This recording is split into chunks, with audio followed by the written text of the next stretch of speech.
ابراہیم علیہ السلام خواب دیکھتے ہیں کہ میں بیٹے کو ذبح کر رہا ہوں۔ جب دونوں راضی ہو گئے، باپ ذبح کرنے پہ اور بیٹا ذبح ہونے پہ، اب باپ کی آنکھوں پہ پٹی بندھی ہے، ہاتھ میں چھری ہے، 100 سال کا بوڑھا باپ، چھری کی نوک حلق کے اوپر رکھ کے پورا وزن ڈال دیا، گلا کٹ گیا، خون بہنے لگا۔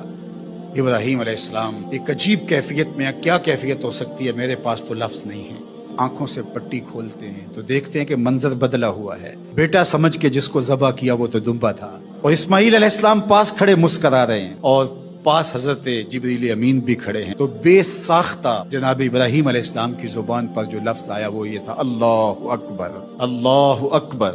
تو حضرت اسماعیل بولے لا الہ الا اللہ واللہ اکبر، پاس کھڑے جبریل بولے اللہ اکبر وللہ الحمد۔ اللہ نے کہا اے ابراہیم، تمہاری قربانی کی سنت کو بھی قیامت تک جاری رکھیں گے، تمہاری زبانوں سے نکلے ہوئے جملے بھی مرنے نہیں۔